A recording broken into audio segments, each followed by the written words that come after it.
gusto mo ba ng itim na bato? Alam niyo naman po siguro ang mga kwentong kababalaghan at mga katatakutan kapag ganitong liblib ang lugar sa probinsya. Wala na akong pakialam sa inyo. Nakuha ko ng kailangan ko!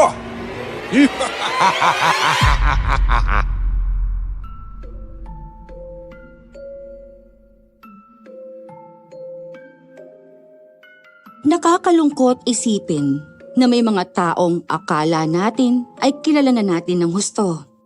Pinagkakatiwalaan natin ng lubos pero ipapahamak din pala tayo sa huli. Ang malala, gagamitin pa tayo sa mga masasamang balak nila. At kahit magsisi man, huli na ang lahat. Magandang araw sa inyong lahat na mga nakaabang sa channel na ito. Bagong tagapakinig po ako na na-inspire sa mga kwento ninyo dito sa channel. Kaya naisipan ko rin na ibahagi ang sarili kong karanasan pagkatapos ng COVID-19 pandemic.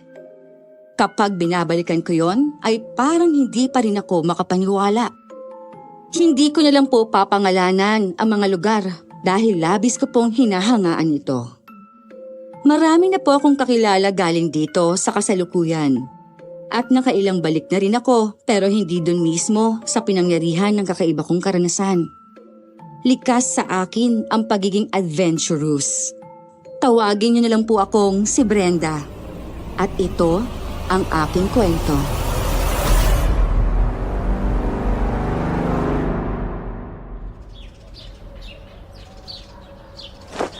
Uy, Ate Brens, ayon sa research at base sa Google Map, sobrang layo pala ng lugar. Sa biyahe pa lang abutin na tayo ng isang araw o mahigit eh. So imagine, kahit mag-eroplano man tayo, sasakay pa rin tayo ng bus, tsaka tricycle.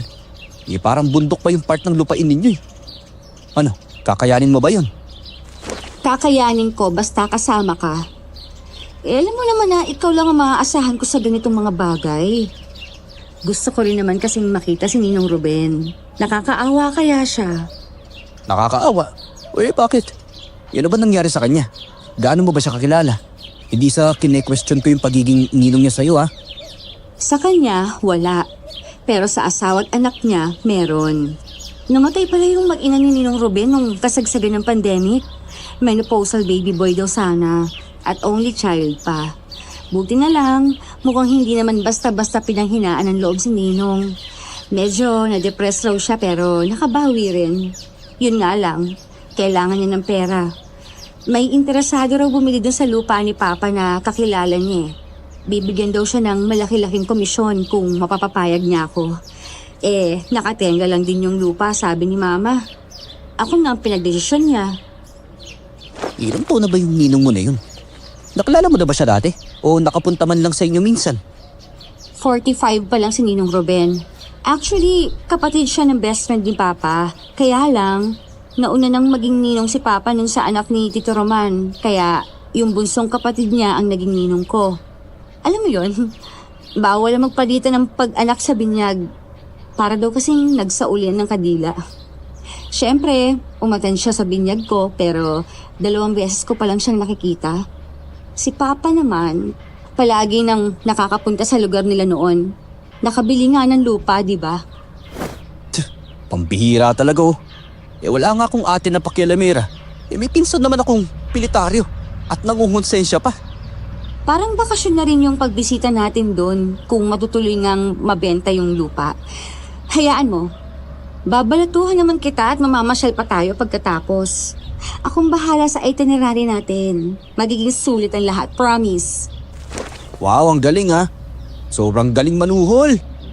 Para naman akong ginawang mukhang pera. Hoy, wala akong sinabing ganun, Carlos ha. Grabe ka naman kung makapagsalita. Porket ang taas ng tingin ko sa'yo at ikaw palaging nilalapitan ko, gaganyanin mo na ako? Kainis ka ha? Hindi yung suhol. Kusang loob kitang bibigyan kung sakali.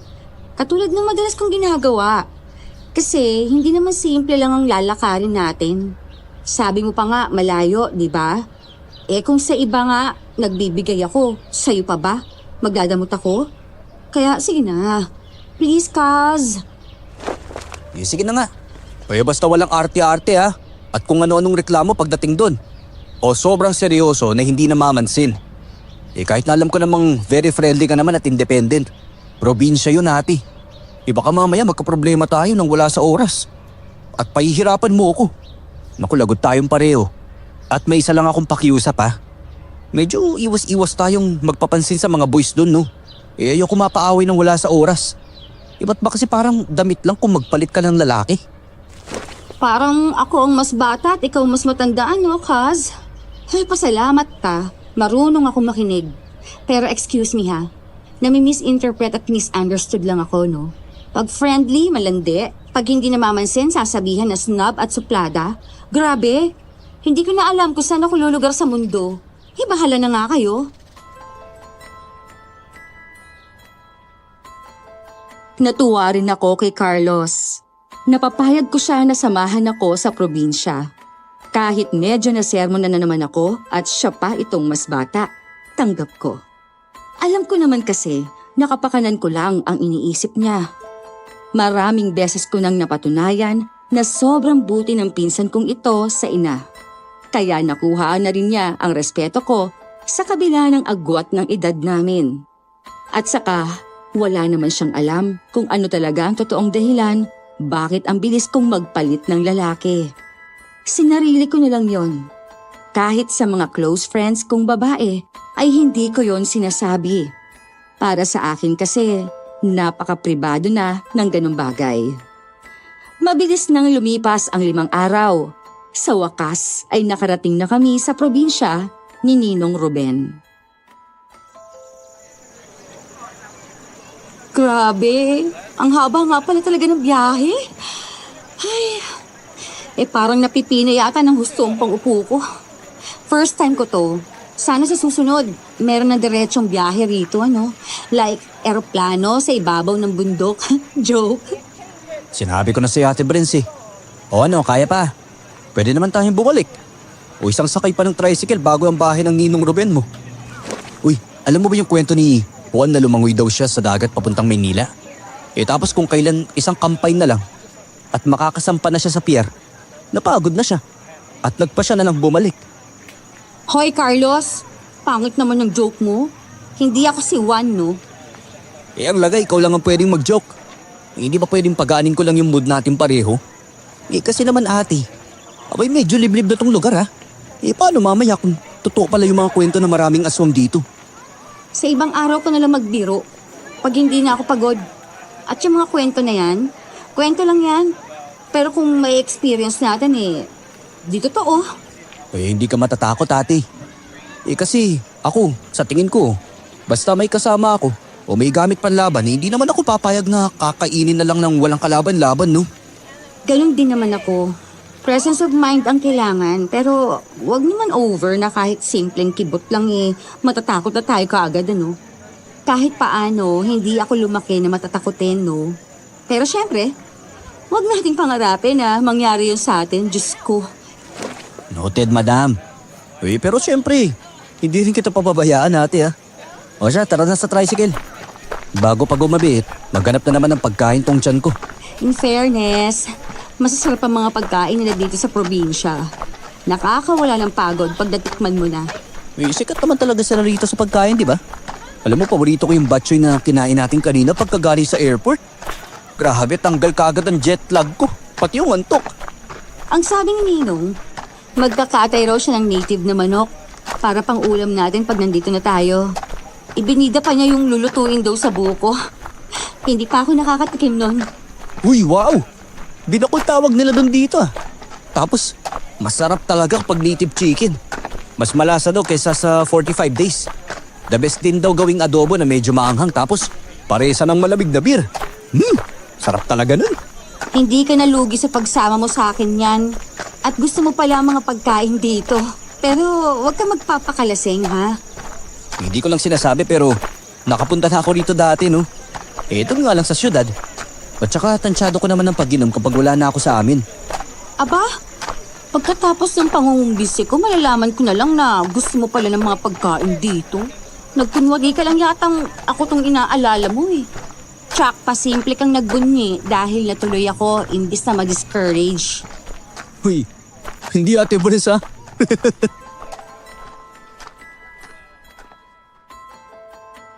Si Carlos ang nakipag-usap sa tricycle driver nang makalapit kami. Ako lang ang nagbigay ng address. Kilala rin pala ng driver si Ninong Ruben, kaya hindi na kami nahirapan pa. Halos 10 minuto ang naging biyahe hanggang tumigil kami sa harap ng medyo may kalumaang bahay na yari sa purong kahoy.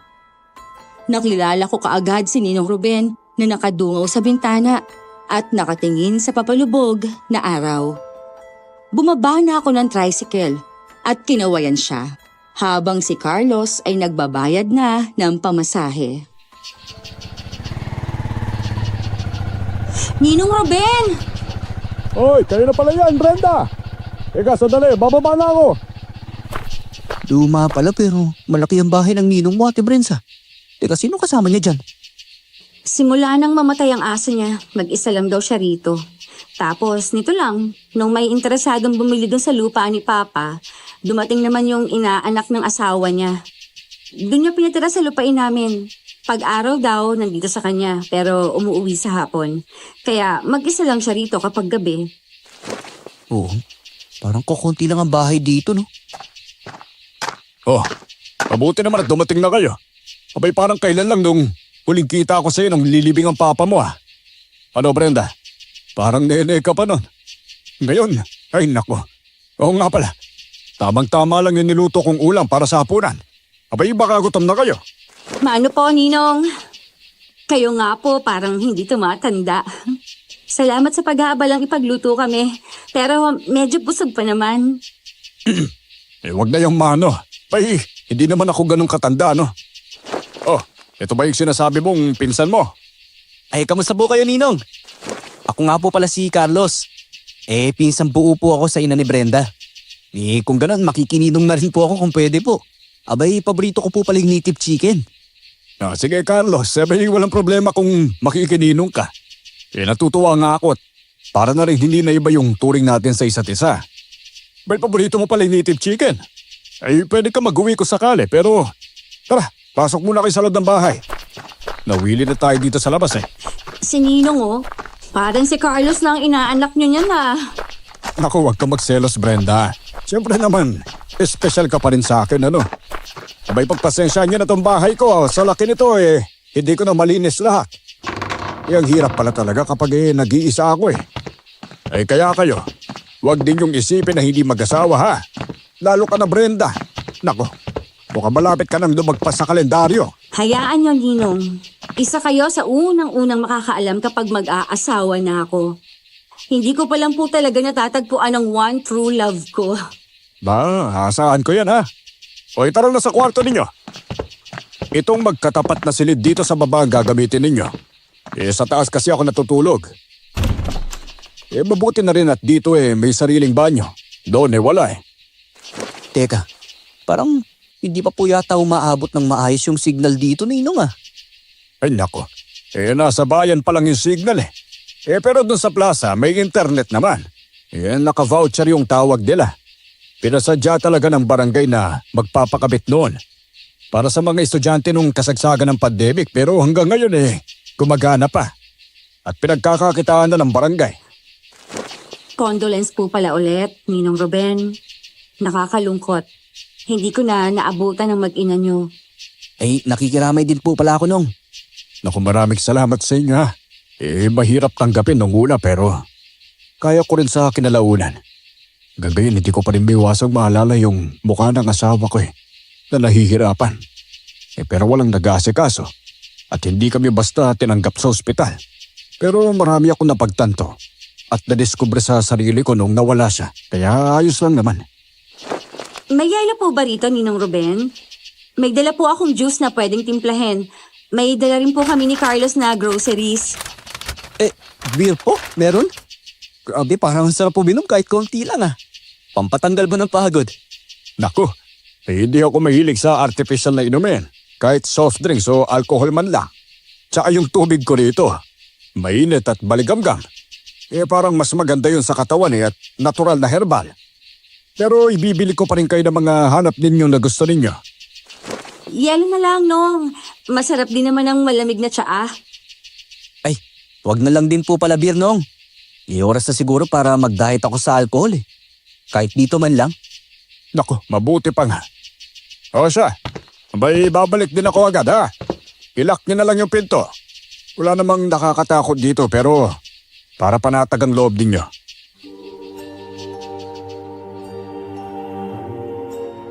Nagsipagpasok kami ni Carlos sa mga silid na itinuro ni Ninong pagkaalis niya at ako pa ang nag-lock ng pinto.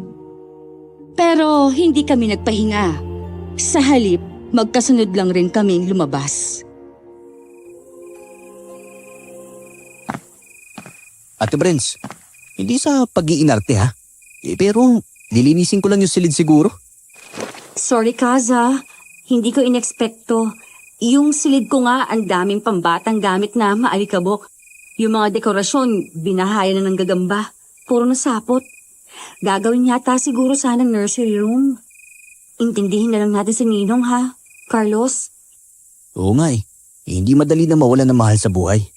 Kawawa naman siya. Sa tingin ko, kinakaya lang niya maging okay kahit nahihirapan siya sa loob. Kaya nga alam ko na. Total, wala pa si Ninong. Maglinis na lang tayo. Buti na lang may kuryente naman dito sa kanila. Maliwanag dito sa loob ng bahay kahit madilim na sa labas. Sige. Operation linis muna tayo. Pero sana bukas sa bukas din. Puntahan na lang natin yung lupain para, alam mo na. Oo, tama na ang 2 nights dito. Doon na tayo sa syudad hanggang 1 linggo. Madami pang pwedeng pasyalan. Gusto kong mag-island hopping kung kakayanin natin Ay, mabuti na lang talaga. Maganda yung itinerary na ginawa mo, madam. O tara na, maglinis na tayo. Nadatnan kami ni Ninong Ruben na naglilinis na sa sala pagbalik niya. Inilabas namin lahat ng dumi na nakuha namin sa mga kwarto. Ay, ano ba naman kayo? Gabi na pinakilaman niyo pa yung mga liligpitin ko. Hoy, tigil niyo yan. Malas ang naglilinis sa gabi. Kayo talagang mga lakmisyonan Wala man lang pamahiin. Mas mabuti pa, magapunan na tayo ng maaga. Para maaga rin kayo makapagpahinga. Maaga rin ang alis natin bukas. Naku, pasensya na talaga, Ninong. Ang gusto lang naman namin, makatulong. Wrong timing naman pala. Ay, oo nga po. Hindi po namin sinasadya na masaktan ang damdamin ninyo. Pwede po palang malaman kung para tong mga tuyong dahon at mga ugat ng halaman yung ginagawa niyang tsa. Yan dami po kasi sa loob ng mga sako Basta wag yun ang pakialaman yan dyan. Dito na sa kusina. At maghahain na ako. Masarap yung binakol habang mainit pa. Naku, parang tumunog po agad yung tiyan ko nung Hoy, Carlos, huwag mo namang ipahalata na matakaw ka. Nakakahiya kay Ninong Ruben. Hindi ko kasi mapigilan Peace na. O ito, Brenda. Ipinagbukod kita ng hita ng manok tsaka pakpak. Ito yung mga masarap na parte ng manok. Dinamihan ko na rin ang murang laman ng buka. At nilagay ko pa dito mismo sa buko. Parang sa mga resto lang to Ba?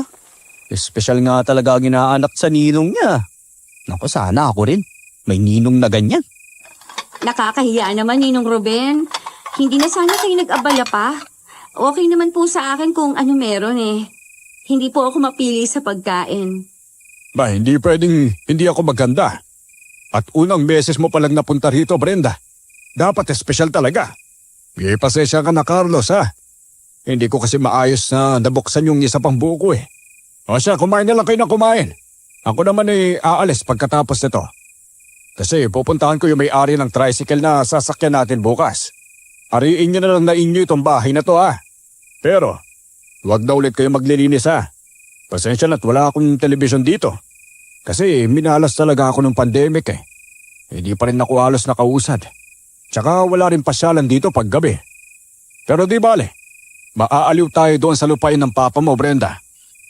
Malayo ba yon, Nong? Makakauwi din naman tayo kaagad, di ba? Ay, hindi naman masyado. O sige na, lakad na muna ako ha. Kayo na bahala rito. Pagkaalis ni Ninong ay nagkatinginan kami ni Carlos. Hindi ako matatakutin pero medyo hindi naging maganda ang pakiramdam ko. Hindi ko lang masabi sa kanya dahil baka mag-alala siya o maisipan na namang asarin ako. Sa tahimik pa naman ang lugar ng gabing yon. Parang kaunting pag-uusap lang ay maririnig mo na. Dahil na rin sa busog at pagod sa biyahe, hindi kami nahirapang makatulog ni Carlos. May tila bango rin akong naaamoy na nakagaan sa pakiramdam ng gabing yon. Kinaumagahan ay masarap pa ang gising naming pareho. Magkasunod kaming lumabas ng silid.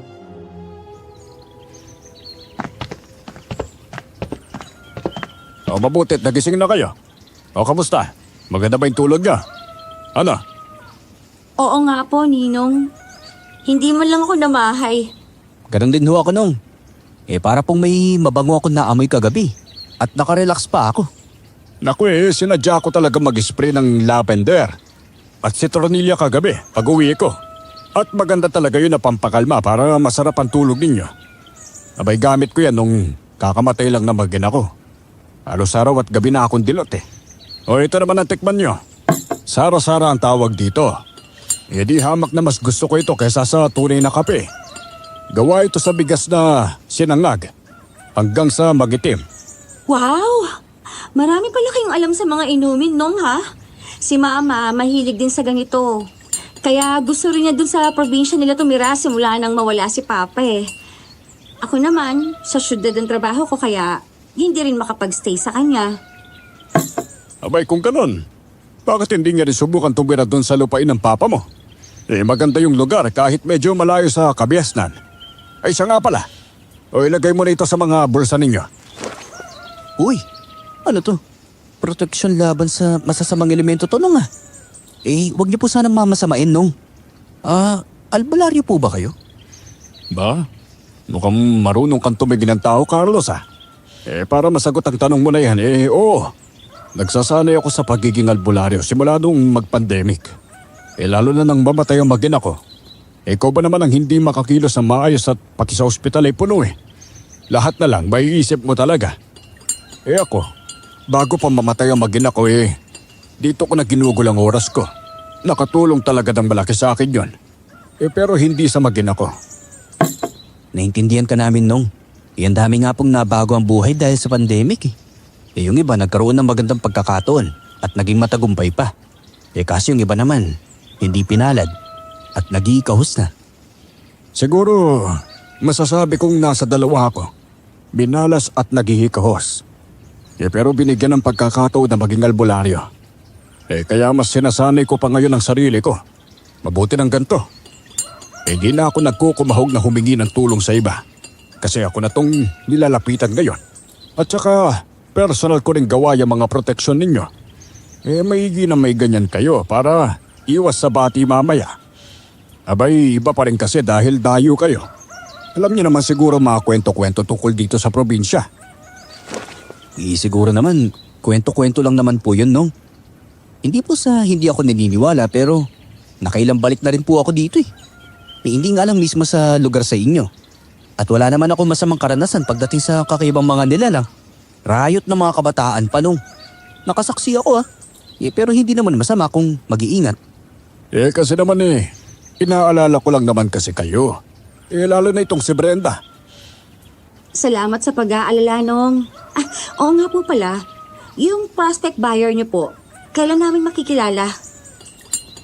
Doon na natin siya hihintayin sa site. Kaya mabuti pa, maganda na kayo. At saka pagkatapos ng almusal lalakad na tayo. Iinitin ko lang pala yung adobong manok na niluto ko kahapon bago pa kayo dumating. Inilaan ko talaga yun para sa ulam ninyo ngayong umaga. Wow! Grabe naman kayo no. Nahulaan niyo talaga yung paborito kong luto sa native chicken Bundat na naman siguro ako nito. Alam ko na rin kasi kung ano ang masarap na luto sa manok na gustong gusto ng dayo. Lalo na sa mga mangingino.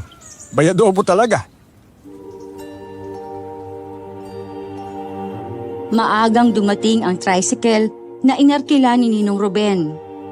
Kaya para hindi na maghintay, binilisan na lang namin ang almusal para makaalis na. Nagka-problema pa sa tubig nang maligo ako, kaya naisip ko na dapat matapos na ang lakad namin para kung maaga makakauwi, ay magdadahilan ako kay Ninong para makabalik kaagad kami ni Carlos sa syudad. Sinarili ko na lang muna ang bala ko na yon dahil ayokong problemahin ulit yon ng pinsan ko. Nakakahiya rin kapag narinig ni Ninong. Asikasong-asikaso pa naman niya kami at kita naman namin kung gaano siya katuwa na may mga bisita siya.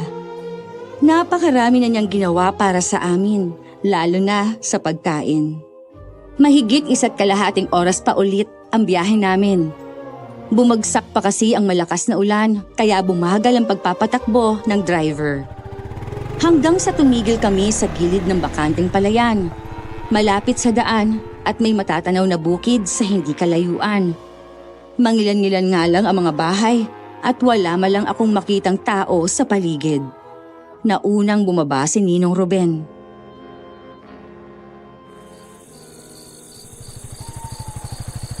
Hoy, baba na kayo. Hanggang dito na lang ang tricycle. Lalakarin na lang natin mula rito. Ito na ba yung lupain ni Papa, no? Ang ganda pala. Malapit lang sa kalsada, oh. Kasama po ba yung bukid? Hindi pa yun. Basta, sumunod na lang kayo sa akin. Doon tayo sa ilog. Parang naghihintay na doon si Marlo eh. Siya yung kinukwento ko na kasama ko rin sa bahay pag-araw. Pinaghantay ko na lang siya dito imbes na pumunta pa doon sa bahay. Teka, tatawid pa po tayo ng ilog, no? Oo, dyan lang naman sa malapit. Oh, nandyan na rin pala si Marlo eh. Marlo, lapit ka dito. Uy, Ninong Ruben, mabuti nandito na kayo. Umulan kasi na malakas dito kagabi, hanggang kaninang umaga. Kaya biglang napaw tong tubig sa ilog. May-mainam nga at nadiligan man lang kahit mga lupa. May panlaban pagdating sa tag-araw sa susunod na buwan. Ayo nga po. Siya nga pala. Ito si Brenda. Inaanak ko rin siya. Siya ang anak ng may-ari ng lupain doon sa pinagpatayuan ninyo ng kubo. At ito naman yung pinsan niya, si Carlos. Ninong, may hirap yatang tumawid sa ilog. Mukhang mataas ang tubig eh. Nako, mababaw lang yan. Hindi abot ng hita. O sige na, tumawid na kayo. Tapos ako naman makikitawag muna ako sa telepono ng sentro. Alamin ko kung bakit wala pa rito si Mr. Alcala. Nauna pa tayong dumating kesa kanya na nasa kabilang barangay lang. Tapos dadaanan ko na rin yung pagdadausan ko ng ritual ng pag-aalay mamaya. Hapon ko pa naman gagawin yon. Pagka papadilim na, mauna na kayo sa bukid ha.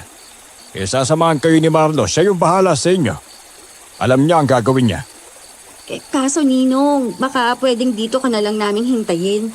Kayo ng buyer, para sabay-sabay na tayong tumawid ng ilog at pumunta dun sa lupain. Kailangan yung mauna na, Brenda. Tiyak mabagal kayong maglalakad dahil maputik. Susunod naman kami kagad ni Mr. Alcala. Tsaka kung inaalala mo na nakakatakot na hindi ako kasama, nandiyan naman si Carlos.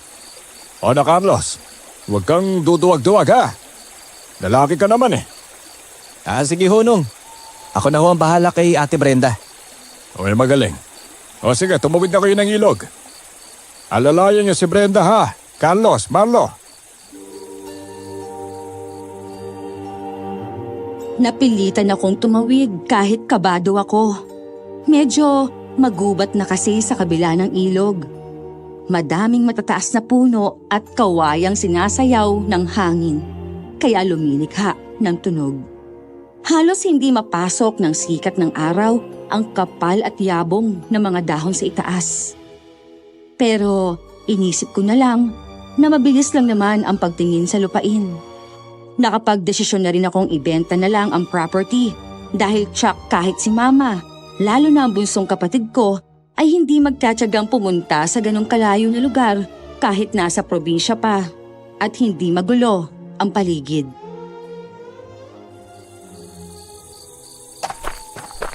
Huy, salamat Marlo ha. Siguro naman, wala namang masamang hayop o kung anong nakakatakot dito sa lugar, ano? Teka, ilang taon ka na nga pala? 25 po, ma'am. Bata ka pa pala eh. Pero tsak banat ka sa trabaho. Akala ko mas matanda ka kesa sa akin. May itsura ka, in fairness. Uy, Ate Brenda naman. Ano nga yung usapan natin? Aba, Na-appreciate ko lang to si Marlo, ano? Masama ba yun? O tara na. Medyo masama pa naman ang pakiramdam ni nanay sa bahay kaya kailangan kong makauwi ka agad eh. Teka, malayo pa ba rito, Marlo? Hindi naman. Aakitin lang natin tong bukid tapos kuba na namin. Pero huwag kayo maingay ha. Habang naglalakad para... Ay, Kalabaw! Sino ka? Dito ka sa likod ko, sa Brenda. Huwag kang titingin ng diretso sa kanya, ha? Kakaibang itsura niya. Baka mamaya, nagpapanggap lang pala siyang tao. Akala ko ba hindi ka naniniwala sa mga kakaiba? Ba't nahusgahan mo na kagad? Hindi pa ako nakakakita. Pero wala akong sinabi na hindi ako naniniwala, ha? Siyempre, nag-iingat lang tayo. Uy, pwedeng tumabi ka na lang at nagmamadali kami, Diana. Sana naman marunong kang umintindi, di ba? Isang tabi niyo na muna yung away niyo para sa aming mga dumayo pa rito, pwede? Hindi naman siguro kayo mga war freak, di ba? Maliban na lang kung hindi kayo normal. Alam niyo na, tong probinsya niyo sikat sa mga kababalaghan at kung ano-ano dyan. Nakahinga ako ng maluwag dahil naawat namin ang muntikan ng pag-aaway ng dalawa. Kahit alam kong pareho kaming takot na ni Carlos na mga sandaling yon, ay pinilit naming magpakatapang at pumagitna pa sa kanila. Aaminin ko na kahit creepy ang lugar at sumasagi rin sa isip ko na baka hindi na normal na tao si Diana. Iba kasi ang dating niya sa akin eh. Para akong hinihila na gustuhin siya. Kahit pansin ko rin na hindi naman talaga siya tunay na lalaki. Sinundan ko pa siya ng tingin habang papalayo siya sa amin. Sobrang tikas ng tindig niya. Kung hindi ko lang narinig na ang boses niya, hinding-hindi ko pagdududaan ang kasarian niya. Mas nangingibabaw pa nga ang kaba ko pagdating namin sa kinaroroonan ng bagong tayong kubo ni na Marlo sa liblib na bahagi ng bukid. Paano ba naman kasi? Sa dami ng pwedeng pagtayuan ng bahay, doon pa sa tila nakatagong bahagi. Napapalibutan yon ng maraming puno ng kawayan at matataas na mahogany. At ang ina ni Marlo, hindi ako makapaniwala nang madatnan namin sa labas ng bahay at nakaupo sa tumba-tumba. Parang wala na yatang buhay. Sobrang payat niya.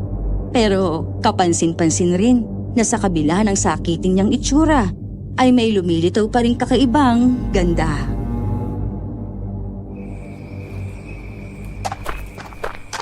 Ang nanay Lina ko pala, 60 anyos na siya. Pero nagkasakit siya ilang araw pa lang na nandito lumipat kami dito eh. Parang bigla siyang tumanda. Hindi na siya ganong nakakarinig eh. At hindi rin pala salita. Tapos medyo hindi na rin siya nakakakita. Lalo na pag ganitong mataas ang sikat ng araw. Nasisilaw na siya eh. Bakit hindi mo naman siya pinatignan sa doktor? O kaya dinala sa ospital? Para magabot siya. Para malaman kung ano talagang sakit niya. At malapatan ng tamang gamot. Mahirap lang kami. Ang ipang-hospital ko sa kanya, binibili ko na lang ng pagkain. At saka ayaw din nanay na pumupunta ng bayan. Mas gusto niya nagpapalipat-lipat kami ng lugar pero hindi matao. Si Ninong Ruben naman, ang naaalala niyang lapitan. Wala kasi ang ninang ko sa binyag na asawa niya eh. Si Ninang Julie. Tamang-tama na rin na albularyo na pala si Ninong Ruben. Siya rin ang nagbungkahi. Na dito kami tumira sa lupain ng kaibigan daw niya. Huwag mong mamasamain, Marlo, ha? Pero may lahi ba kayong ita? Kasi sabi mo, palipat-lipat kayo eh. Tapos medyo napapansin ko rin na hindi lang sa kulay mo kundi dyan sa kulot na buhok mo. Oo. Pero si tatay talaga ang ita. Maaga nga lang kinuha sa amin. Dahil sa pangangaso may nakaaway siyang taga-syudad na may armas. Tapos binaril siya. At namatay kagad. Tapos si nanay naman, ay gusto lang talaga na palipat-lipat. Kaya nga rin nagustuhan niya si tatay dahil ganun eh. Uy, teka, pwede kayo magpahinga sa loob kung gusto niyo ha? Baka hindi pa kasi dumating kagad si Ninong Ruben eh. Dito na lang kami sa labas. Okay naman dito sa pwesto namin eh. Oo nga pala, alam mo ba kung gaano kalawak tong lupain namin, Marlo? May mga niyog na nakatanim sa mga hangganan, ma'am. Naituro sa akin ni Ninong Ruben nung nakaraan eh. Ayun nga pala. Nakita ako murang buko dito sa likod ng kubo ng niyog ah. Teka, kukuha ko kayo. Sasama na kami. Gusto kong makita ang lugar sa likod. Grabe. Kawawa naman kung iiwan yung nanay ni Marlo. Dito ka lang, Ate Brens, ha? Ba't ako lang? Ayokong mag-isa kasama siya, no? Saka para naman siyang tulog. Marlo, sino to mga kasama mo? Wala naman yata sa kanila si Ruben. Ikaw, Ne, lapit ka nga. Magandang araw po. Ako po si Brenda. Pinapunta ka ni Ruben. Nasa na siya? Sa amin po tong lupang tinitirikan ng kubo nyo. Susunod po si Ninong dito. May pinuntahan lang siya saglit. Hindi ko na siya mapipigilan sa binabalak niya. Hindi ko na siya kayang labanan. Isasagawa niya ang plinano niya kahit ang kapalit pa ay buhay ng iba. Sayang si Ruben. Ay, hindi ko po kayo maintindihan. Pero kung ang tinutukoy nyo ay ang pasya ni Ninong na ibenta tong lupa, sana po maunawaan ninyo na nakatenga lang din kasi to. Halos wala pong pakinabang. Uulan. Uulan ng malakas. Pakikinggan ng langit ang hiling ng mga naghihinagpis dahil sa tagtuyot. Ipasok mo ako sa loob, Nene. Nagulat na lang ako sa biglang pagpatak ng malalaking tubig ulan. Ilang saglit lang pagkatapos banggitin ni Nanay Lina yon. Napilitan tuloy akong alalayan siya sa pagtayo para makapasok sa loob ng kubo. Patakbo ring dumating sina Marlo at Carlos. Pero basa na kami ng ulan nang tuluyang makapasok sa kubo. Gabing-gabi na nang tuluyang tumila ang ulan ng araw na yon. Hindi ko talaga inaasahan. Nasira na ang plano. Hindi pa kami nakauwi. Bagaman inasikaso naman kami ni na Marlo at Nanay Lina, nakapansin-pansin ng sigla ng paggabi na. Lalong hindi ako makampante, hindi ko man pinapahalata. Dagdagan pa ang mga hindi ko makuha ang ibig sabihin ng mga sinasabi niya. Parang may kakaiba talaga sa mag-ina at bumabagabag yon sa isip ko magdamag. Mag-uumaga na, Ne. Matulog ka kahit saglit. Huwag mong puyatin ang sarili mo kahihintay sa taong hindi naman darating. Pasensya na po. Namamahay lang po talaga. Alam ko, may bumapagabag sa'yo. Bakit hindi ka magtanong? Alam mo ba na ngayon pa lang kami nagkaroon ng bisita dito sa bago naming kubo maliban kay Ruben. Pero hati ang kalooban ko. Natutuwa na nalulungkot ako. Natutuwa ako dahil kahanga-hanga ang isang katulad mo. Malakas ang loob mo. Sumugay ka ng oras at buhay mo sa lugar na hindi mo kabisado. Ang ginawang pag-iwan ni Ruben ay hindi biro. Pero nandito kayo ng pinsan nyo at nagpalipas pa ng gabi. Kasama ang mga taong hindi nyo lubos nakilala. Ang nakakalungkot dahil may espesyal sa'yo. Kaya ikaw ang pinili, Ne, na siyang hindi dapat mangyari. Sayang ka. Hindi ko po talaga maintindihan kung ano ang ibig yung sabihin o nais iparating. Napapaisip tuloy ako ng hindi maganda sa inyo eh. Malamang alam niyo rin po kung bakit. Pero naaawa na medyo natatakot ako sa inyo. Naaawa kasi sakitin kayo pero hindi kayo na ipapagamot. Natatakot kasi alam niyo naman po siguro ang mga kwentong kababalaghan at mga katatakutan kapag ganitong liblib ang lugar sa probinsya. Pero dahil hindi naman po talaga ako matatakutin, sinusubukan kong isipin na kakaiba lang kayo. Saka wala naman akong nakitang patunay na ako'y isang aswang? Paano nga ba kung sabihin kong, oo, Nene, aswang nga ako. Nararamdaman at naaamoy kita. buo at walang bahid ng kamunduhan. Bibihira ang katulad mo sa napakamoderno ng panahon ngayon. Para tuloy gusto kitang gawing kalahi ko. Huwag niyo naman po akong takutin. Hindi naman po ako masamang anak. Masunurin po ako, palakaibigan at matulungin sa kapwa. Kaya nga po ako nandito dahil naaawa rin po ako kay Ninong Ruben. Dahil sa pinagdaanan niya nung mamatay ang mag-ina niya. At kayo po, hindi naman kayo masama, di ba? Kung totoong sinasabi ninyo, dapat dinamba niyo na ako kanina pa. Hindi ka naman natatakot, ne. Nagtataka ka lamang at gumagana ang kuryosidad mo. Nakakatuwa at nakakaaliw kang babae. Babangon na ako at magsasaing. Nasa kusina lang ako kung may gusto kang itanong. Ilalaga ko na rin ang munggo na isasahog sa uulamin nating gulay mamaya. Sandali po. Kaya ba lumalakas kayo sa gabi at mahina sa araw? Dahil aswang kayo? Yung ininom nyo bago matulog, dugo ba yon? Amoy malansa kasi eh. Meron din ba kayong itim na bato na hanggat hindi isinasalin hindi kayo mamamatay o magiging amalanhig lang kayo? Nangangain po kayo ng tao? Ay, isa lang ang masasabi ko, Nene. Wala akong inagrabyado at ginawa ng masama kahit pa gustong gusto ko. Kaya mas pinili kong magpalipat-lipat na lang. At kahit ngayon, kahit alam kong may nakaambang panganib, wala na. Pagod na ako.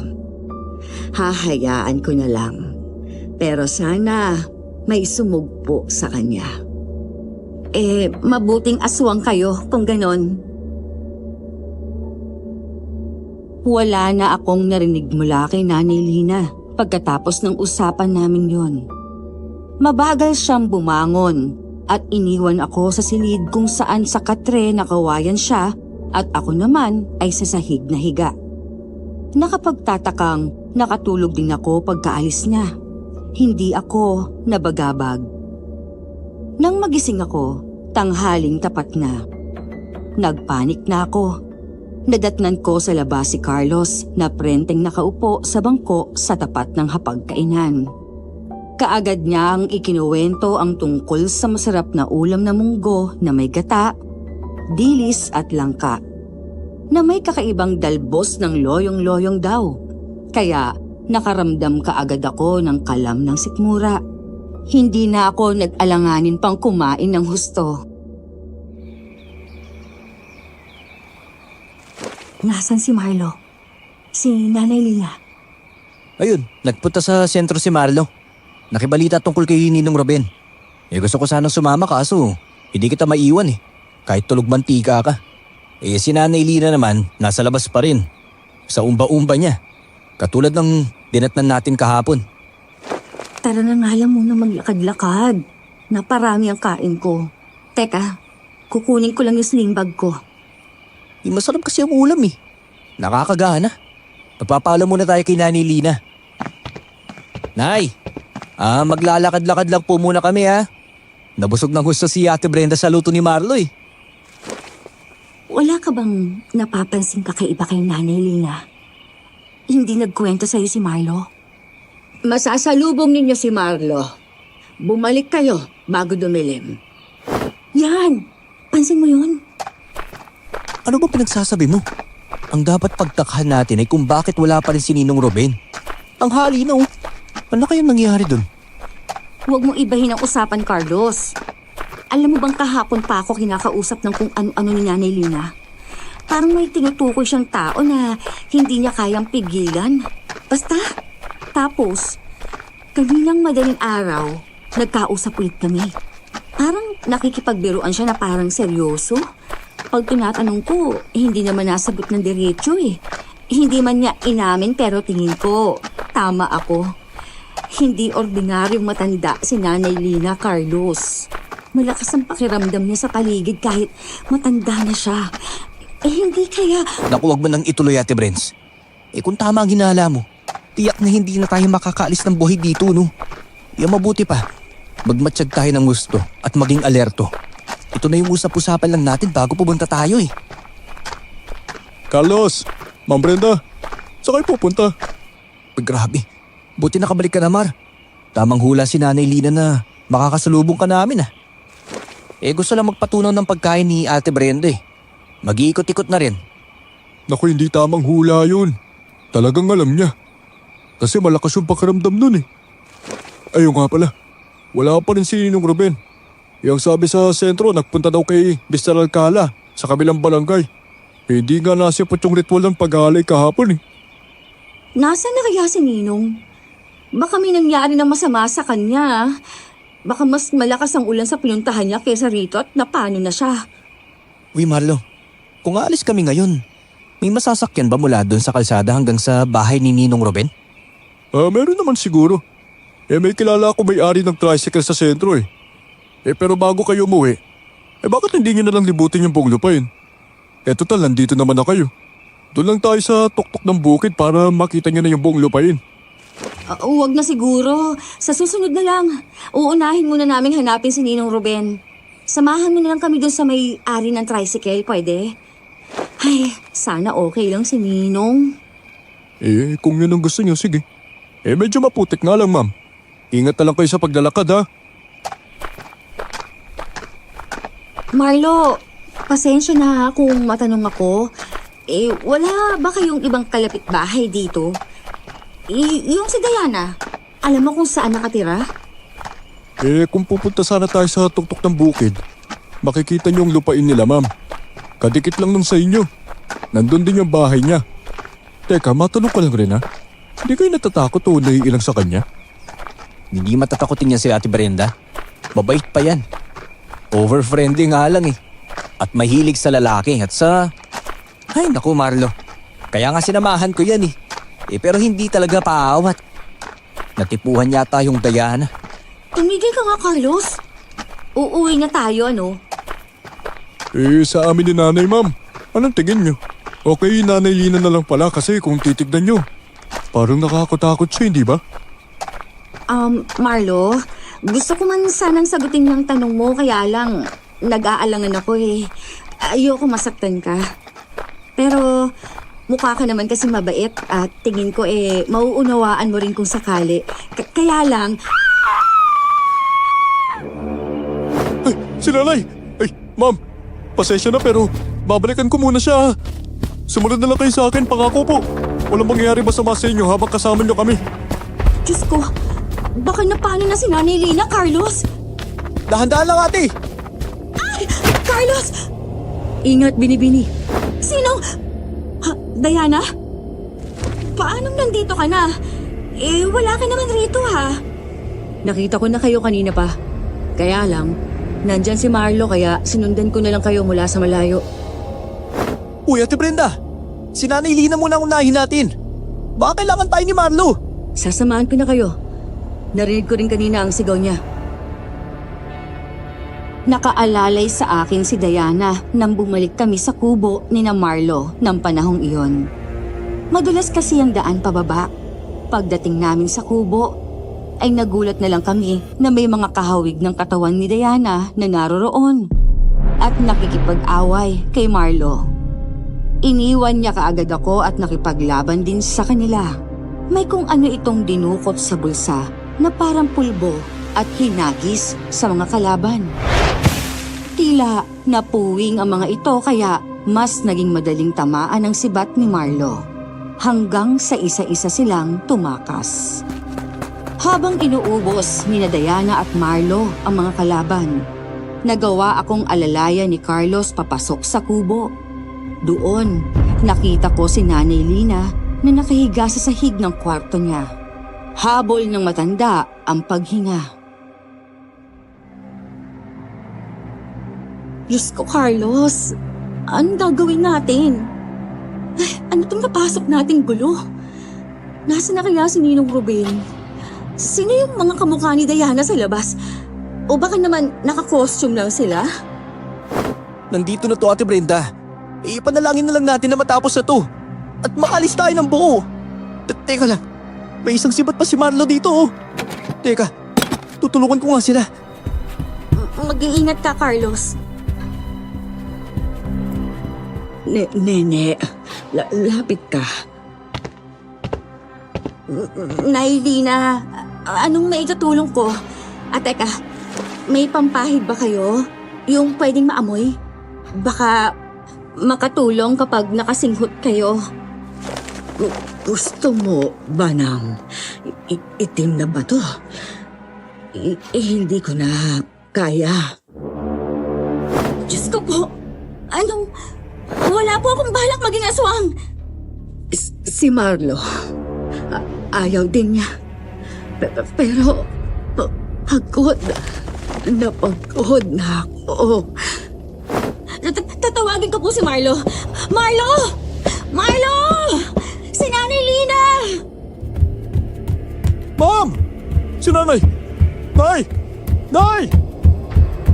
Marlo, pagod na raw siya. Naghahanap daw siya ng pagpapasahan niya ng itim na bato. Diyos ko, pati ako inalok niya eh. Hindi ko matatanggap ang itim na bato, ma'am. Wala akong balak maging aswang. Kahit pamabait na uri. Pero ayoko rin mawala si Nanay sa akin eh. Kahit hindi ko siya totoong nanay. Siya lang kasi nag-iisang kasama ko sa buhay eh. Kaya ginagawa ko lahat para mamuhay kami kahit simple lang. Basta magkasama. Kaya pumayag ako sa gusto ni Ninong Ruben. Nagagamatin niya si Nanay. Napalis na ni Diana ang mga kasama niya. Pero umalis na rin siya. Marlo! Tia Lina! Brenda! Carlos! Si Ninong Ruben! Ninong Ruben! Nandito kami! Nong, tulungan niyo si Nanay Lina. Masama ang kalagayan niya. Sinugod yata siya ng... Inatake kami ng mga gabunan ni Ninong Ruben. Nanlaban si Nanay kaya uwi na siya ng gusto ng maabutan ko eh. Noong pakiusap gamating niya siya. Teka, ako na ang bahala sa kanya. Humanap lang kayo ng mga sariwang halamang gamot katulad ng pinapahanap ko sa iyo, Marlo. Damihan ninyo para hindi na tayo kulangin. Pero mag-iingat kayo sa mga gabunan na. Doon pa naman maraming halamang gamot sa lupain nila. Malakas ang pakiramdam ko na gustong gusto na nilang tapusin si Tia Lina. Ay, naku yung Diana! Nakasalubong ko kanina. Tiyak na siya ang nag-utos sa mga kampon niya na sumugod dito. Pero Ninong, tinulungan ni Diana si Marlo kanina. Paano? Alam niyo, hindi rin ako naniniwala na totoo yung pagtulong niya kanina eh. Tuda na ako pati sa tomboy na yon. Tiyak, interesado yun kung anong meron kay Nanay. Pero huwag kayong mag-alala nung. Ako na ang bahala sa walang niyang gabunan na yon. Teka, ano ang gabunan? Uri ng aswang, Ate Brenda. Diyos ko, Carlos. Kakayanin ba natin makauwi ng buhay mula sa lugar na to? Anong klaseng lupain tong nabili ni Papa? Brenda, hindi ko kayo pababayaan ha. Basta Carlos, samahan mo muna tong si Marlo. Kailangan maagapan si Tia Lina. Teka, ano po ba kasi nangyayari sa inyo nung? Bakit hindi na kayo bumalik kahapon? Kasi, inabutan kami ni Mr. Alcala ng malakas na ulan. Tumirik pa yung sasakyan. Nahirapan kaming ayusin. Tapos nang maipaayos naman yung tulay na dapat dadaanan namin ay umapaw na yung tubig. Kaya naman napilitan kaming bumalik sa bahay niya at doon magpalipas ng gabi. Naku, pagpasensyahan niyo na ako ha. Okay lang naman po kung hindi niyo ako matutulungan. Kaya ko naman po mag-isa. Alis na po ako. Marlo, sandali. Sasama ako. Ate Brenda, dito ka lang ha. Mahirap na eh. Tutulong ako. Sa tingin ko naman ay hindi ako sasaktan ni Diana. Hindi. Dumito ka na lang, Brenda. Ipag-init mo ako ng tubig. Tapos lagyan mo itong mga tuyong dahon na dala ko. Pupunasan natin si Tia Lina gamit ang maligamgam na tubig na may halamang gamot mamaya. Sige po, Ninong. Carlos, mag-iingat kayo ni Marlo. Ninong Ruben? Alam niyo po kung ano si Nanay Lina? Shh! Huwag kang maingay. Hindi mo na kailangan sabihin yan. Pasensya na po. Bakit kaya wala pa sina Carlos at Marlo? Malapit ng dumilim. Makakauwi ba tayo nito, Nong? Pasensya na, Brenda. Baka sa susunod na araw pa tayo makakauwi. Hindi maatim ng konsensya ko na iwanan si Tia Lina sa ganitong kalagayan eh. Maawa ko kay Marlo at maaasahan naman siyang katiwala. Kaya ginagawa kong lahat para kahit papano madugtugan ko ang buhay ng ina niya. Basta huwag ka na maraming tanong ha. Alam ko namang may alam ka. Pero mabait siya. Kaya nga mas naawa ako. Pero, paano tayo kakasya dito mamaya, Nong? Hindi naman ako matutulog. Tiyak na ganun din si Marlo. Si Carlos naman doon sa kung saan siya kagabi. Siya nga pala, may mga dala akong damit sa inyo ni Carlos. Bumili ako ng bago. Bumalik ako bago dumiretso rito. At naisip ko na wala pala kayong baon na kahit anong pamalit. Hindi naman kasi natin inaasahan yung malakas at mahabang pagulan kahapon. Naku, maraming salamat, Ninong. Pero mamaya na ako magpapalit bago matulog. Yun ay kung makakatulog din ako. Paano nga po pala yung si Mr. Alcala? Bibilhin pa rin kaya niya ang lupa? Aalis ulit sila Nanay Lina at Marlo dito? Oo, mabibili to. Magpapagawa na ng mga papeles si Mr. Alcala. Okay na sa kanya to kahit hindi pa niya nakita. At saka wala rin siyang balak na paalisin na mag-ina rito. Sadyang marami siyang pera. Gusto niyang kausapin si Marlo para malaman niya kung ano ang pwede niyang maitulong para kumita kahit dito sila sa liblib nakatira. Sige na, diyan ka na muna sa labas ha. At obserbahan ko muna si Tia Lina. Huwag kang aalis ha. Mahirap na pwede palang magsayang ka na lang para sa hapunan natin siguro. Para hindi na gawin ni Marlo. Naku tiyak na pagod ang mga yon. May dala rin akong daing. Piprituhin na lang to. Sige po, Nong. Nakapagsaing na ako at nakapinto ng kubo hanggang sa tuluyan ng bumukas. Nanlaki ang mga mata ko. Aswang! Akala ko noon ay ako ang dadambahin niya. Kaya yumuko ako para umilag. Pero ibinunggo niya ang sarili sa pinto ng silid at walang kahirap-hirap na bumagsak iyon.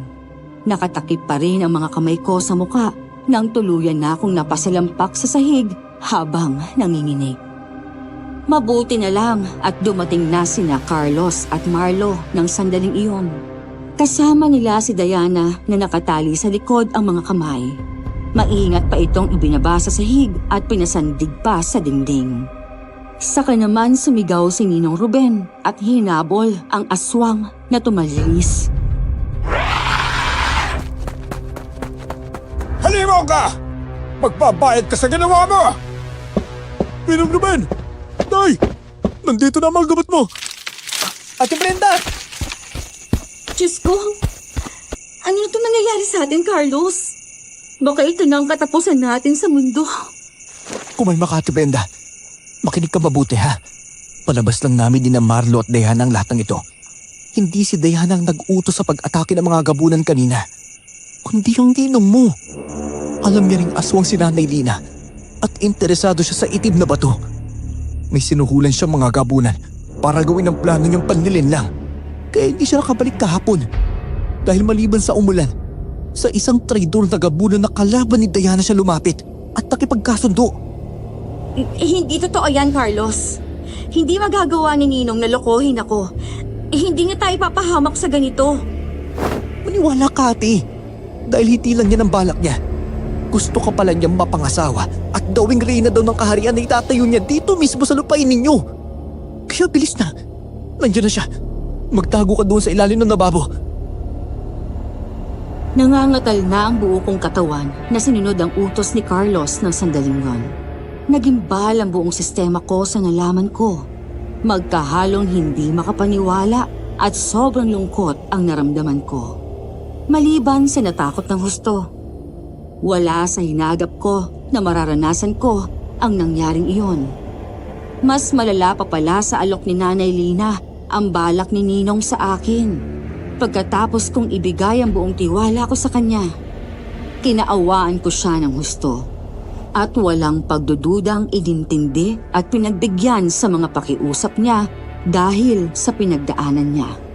Tapos, yun pala ang plano niya sa akin. Namumuhi ako habang pinagmamasdan siya pagpasok niya. Kung nakamamatay lang ang titig ko, tiyak bumagsak na siya kaagad.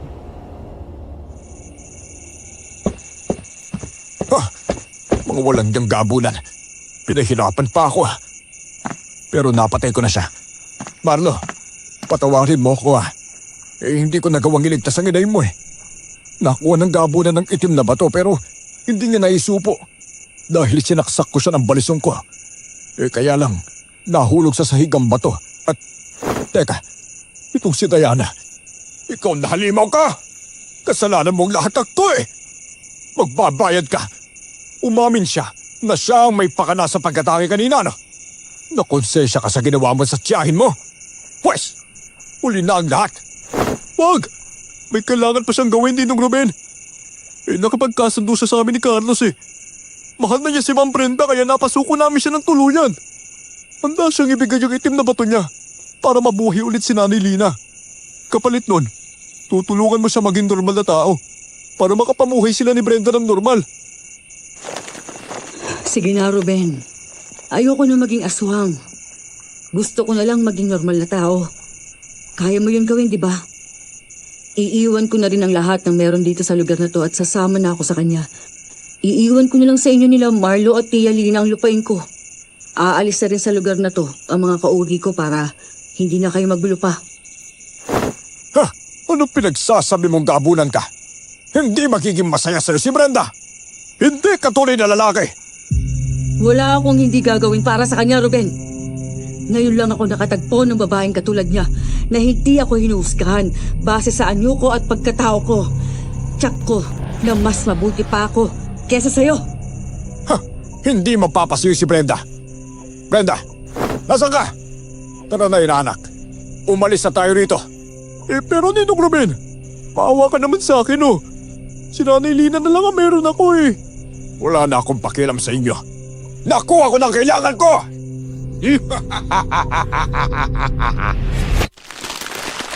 Nagulat ni Lolo. Nasa akin na ngayon ang kapangyarihan ni Lina. Magagawa ko ng lahat ng gusto ko. Hindi kayo manloloko. Pues, isa-isa ko kayong papatayin at gagawin pasalubong sa mga kaibigan kong gabunan. Lalo ka na, Diana. Gagawin kang laruan ni Simon at ako na ang maghahari sa lugar na ito! Kitang-kita ko ang pag-ibang anyo ni Ninong Ruben ng sandaling iyon. Napunit ang mga damit niya at ang katawan ay lumaki. Nagkaroon ng pangil at naglalaway pa. Ang buhok nitong mahaba at ang dating nakatali ay tumikuwas ng husto. Ngunit nalipat ang tingin ko kay Diana na biglang tumayo at katulad ni Ninong Ruben ay nagpalit din ng anyo. Sa isang iglap ay nagpanlaban ng dalawa na may nakakatakot na itsura habang nagsasagutan pa rin. Akin lang si Brenda. Walang makaaangkin sa kanya. Kundi ako lang! Yun ay kung matatalo mo ko. Pinagmamalaki mo ang bato ng tiyahin ko. Ha? Kaya pala aaligid-aligid ka palagi. Tiyahin mo pala si Lina. Kawawa ka naman. Hindi mo siya nailigtas mula sa mga kamay ko. Pati ikaw ay mamamatay lang dahil sa kapangyarihan ng tiyahin mo. Napaikot ko nga kayo sa mga bayad ko! Tignan ko, kung makakaligtas ka sa sibat ko naman loloko ka. Halimaw ka pa sa lahat ng halimaw.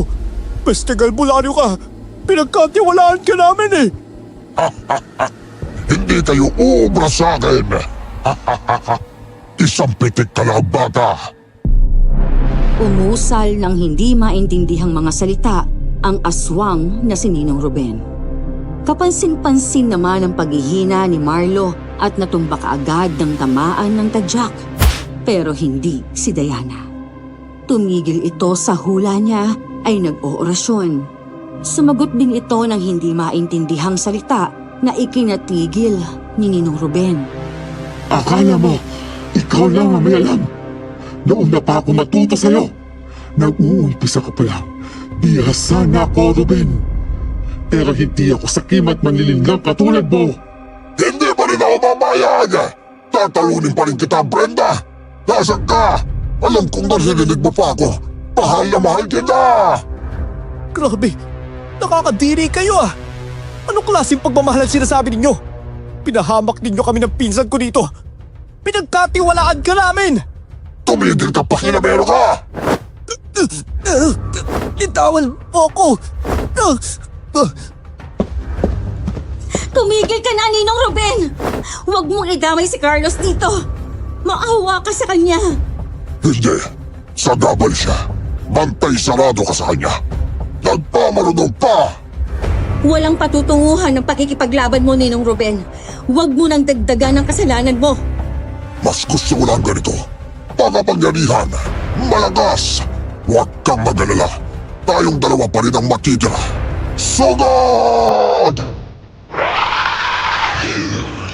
Pagkasigaw ni Ninong Ruben, ay biglang nagitawa ng iba pang mga aswang. Hindi man kasing laki ni Diana at Ninong Ruben, pinagtulungan ng mga ito ang tatlo. Diyos ko! Ano na lang ang gagawin namin? Iligtas mo po kami sa mga halimaw na to. Mag-isip ka, Brenda. Anong pwede mong gawin? Ang itak! Nang ibabaw ang kagustuhan kong makaalis sa lugar na yon. Kaya sinikap ko ring makatulong. Pasigaw-sigaw man ako, gamit ang itak ay natamaan ko rin ang aswang na bumabagsak malapit sa akin. Pero napansin kong mas sumiksi si Diana hanggang sa makalapit siya sa akin. Kahanga-hanga ka talaga, Bini-Bini. Pero hayaan mong ipagtanggol kita. Marami sila. Napapalibutan na kayo. Paparating na ang mga kasamahan ko. Diana! Sa likod mo! Dalawa sila! Huwag mong pakilaman ang sakin! Ako muna harapin mo. Tanggapin mo to! Tapusin na natin ito. Hindi nagtagal ay may iba pang mga kauring Diana na dumating.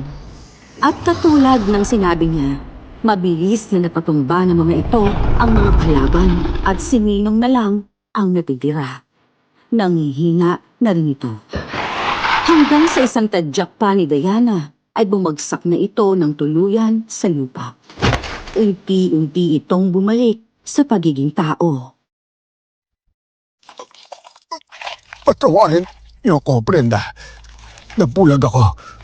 Nang maling akala. Nagpadala ko sa bulong ng demonyo. Pero ang totoo, hindi ko lang talaga matanggap na nag-iisa na ako. Patawad din, Mahlo. Paalam. Napipiyata ako noon. Bukas sara lang ang bibig ko pero walang lumabas na salita. Tumutulo lang ang mga luha ko. Pero sa gitna ng pangyayaring yun, isa pang hindi inaasahang nilalang ang dumating. Isang napakalaking itim na aso ang lumitaw sa may pintuan at dinamba nito si Ninong Ruben na nakahiga na. Ang tiyan ang pinuntirya nito. Nangamoy lansa ng dugo ang hangin na may halong nakakasukang baho. Paumanhin at ibabalato ko na si Ruben sa kanya. Siya ang asbo na inagrabyado ng tinuturing mo, Ninong. Bini-Bini. Halika dun sa likod. Takpan mo na lang ang ilong mo at huwag ibaling sa kanya ang mga mata. Aalis din yan kapag nagsawa na. Kayo naman ni Carlos ay magpaumaga na dito. Maya-maya ay ililibing na namin si Tia Lina sa libingan niya. Pagkatapos, ihahatid namin kay ni Marlo mamaya. Doon na lang tayo sa kusina. Tao ka na ulit? Kakaibang nilalang pa rin. Pero mas kalmado na. Maraming salamat sa'yo. Dahil hindi mo ko hinusgahan, nagagawa kong kumalma sa tabi mo. Kahit pa sa likod ng isip ko ay amoy na amoy kita at gustong-gustong sunggaban. Pero hindi ko yun magagawa. Sa unang tingin ko pa lang sa'yo, gusto ko nang maging normal na nilalang. Kung pwede lang sana. Huwag mo naman akong takutin. Pagkatapos na nangyari at mga nasaksihan ko, hindi ko na nga alam kung babalikan ko pang lugar na to eh. Sinong bibili nito kapag ganitong pinagmumugaran pala to ng mga aswang? Huwag kang mag-alala. May sapat akong pera. Ako na ang bibili ng lupain na ito. Kung nakausap ko lang na maayos si Ruben, nasabi ko na sana sa kanya. Pero mailap siya sa akin. Si Mr. Alcala ang pinanigan niya. May binabalak na palang masama. Dapat noon pang pumayag siya na lumipat dito sa Tia Lina. Naamoy ko na ang maitim na budhi niya. Pero marunong pala siya magtago ng tunay niyang intensyon. Hindi ko rin kaagad nakita at naramdaman. Pero si Nanay Lina, naramdaman niya at nahalata. Sinabi niya sa akin, pero pagod na rin siya. Siguro sinusubukan niya akong balaan tungkol kay Ninong. At alam din niyang hindi ako basta-basta maniniwala. Hindi ko talaga inaasahan na magiging ganun ng taong itinuring kong kapamilya. Hindi natin maiiwasang magkamali. Maging ako. Kaya nga ako naging ganito eh. Pero binigyan ako ng pagkakataon na magbago. At mapatunayan yon mula nang makilala kita. Binibining Brenda. Teka, totoo ba yung mga narinig ko na sinabi mo kanina? O gawa-gawa niyo lang yun para galitin lalo si Ninong? Napansin kong wala siyang balak umamin ng kasalanan hanggat hindi siya ginagalit ng husto eh. Totoo man ang lahat, magkaiba pa rin ang mundo natin, Binibini. Ang hinihiling ko lang sana, makatagpo pa ulit ako ng babaeng tulad mo sa susunod na buhay ko. Kapag isa na akong ganap na tao. Sana, ako pa rin ulit ang babaeng makilala mo kapag hindi ka naaswang sa susunod na buhay mo. Napakaswerte ko pa rin sa buhay ko na to kahit isinumpa ako. Diana, umalis na yung asbo. Ilibit na natin si nanay para may hatid na natin sila Ma'am Brenda at Carlos. Nakikiramay kami, Marlo. Salamat Ma'am Brenda ah. Nakapagpahinga na rin siya. Nakakalungkot lang na kailangan pa itong mangyari. Naging mabait naman si Ninong Ruben simula nang pinatira niya kami dito eh. Tinulungan pa nga ako sa paggawa ng kubo. Gusto niya nga bagong-bago.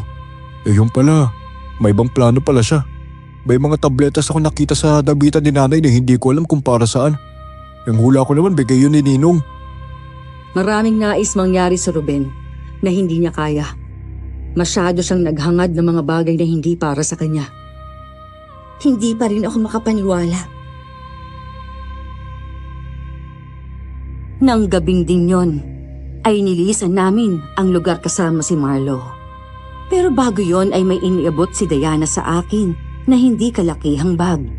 At nang buksan ko ay pera pala. Hanggang sa muli, Binibini. Mag-ingat kayo sa biyahe ninyo.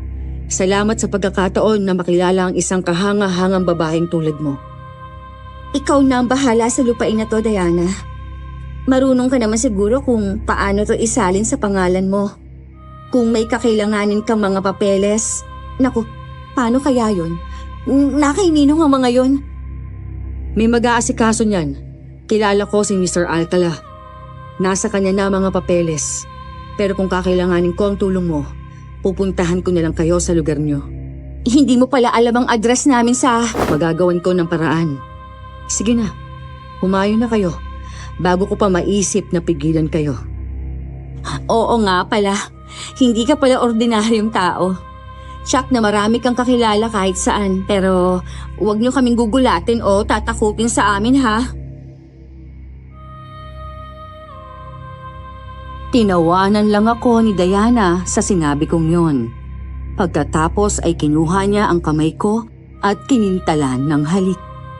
Napamaang pa ako, pero tumalikod na siya at nawala na ulit sa dilim.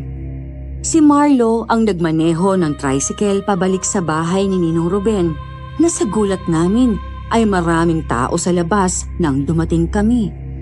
Ang sabi ng nagpakilalang kapitan, nilooban daw dahil hindi pa rin nakakauwi si Ninong ilang gabi na. Nang tingnan namin sa loob, nagkagulo-gulo nga ang mga gamit pero nakapagtatakang wala namang nawala sa mga gamit namin. May nagsabing Pinasok daw ng malaking aso ang bahay at aswang daw iyon.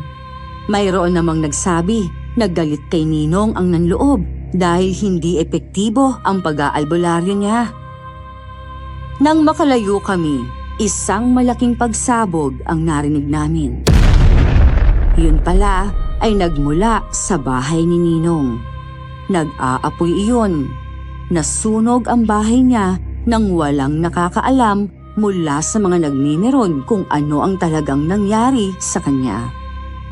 Hinatid kami ulit ni Marlo sa terminal ng bus at hindi ito umalis hanggang sa mag-umaga na, kung kailang oras na ng unang trip. Nagpaalamanan kami pagkatapos ng mahabang pag-uusap.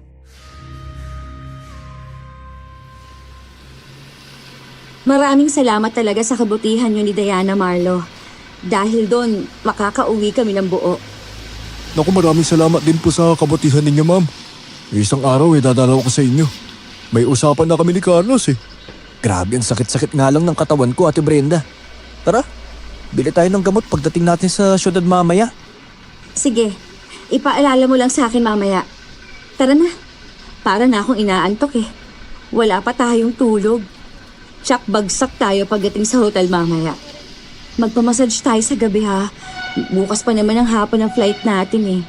Makakapagpahinga pa rin tayo bago umuwi sa atin. Ingat kayo, ma'am. Sana mas maalala niyo yung magandang karanasan kaysa yung mga masasama dito sa lugar namin. Kayo rin, Marlo.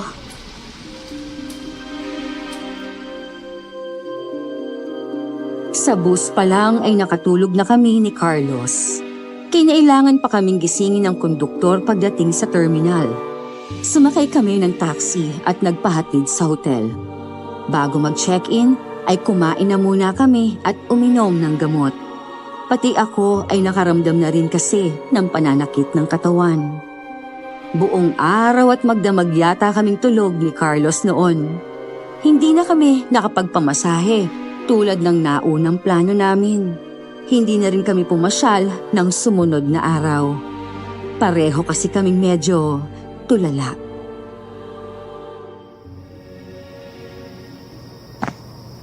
Ay, gusto ko na lang makauwi, Ate Brenda. Ngayon kapag naaalala ko yung mga nangyari, parang hindi ako makapaniwala eh. Nakakatakot pala. Buti kinaya natin. Pansin ko ngang pareho tayong nakatulala ng bumangon. Mas naiisip ko ngayon ang mga nangyari. Nakakakilabot. Pag naiisip ko pa, paano kung nagtagumpay si Ninong? Pero at least, dito na tayo natakot at hindi doon. Kasi tiyak na hindi tayo makakasurvive kung doon mismo naduwag tayo. Oo nga. Sorry talaga, Carlos, ha? Napahamak ka ng dahil sa akin. Ay, buti na lang talaga. Walang nangyaring malala. Hindi ka akayanin ng konsensya ko. Hindi mo naman yung ginusto.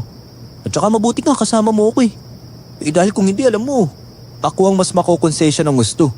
Dahil hindi ako pumayag na samahan ka. Tiyak na pagsisisiyan ko pa ng buong buhay ko. Pero bilib talaga ako sa karisma mo, Ate Brens. Naku, ewan ko ba? Medyo hindi na nga ako natutuwa. Imagine, nagtiwala ako ng husto kay Ninong. Ay, sana naman wala nang mangyayaring ganon sa susunod. Magiging mas mapanuri na ako sa susunod kahit kilalang kilala ko pa. Uuwi na nga lang siguro muna ako kay Mama pagkabalik natin sa atin.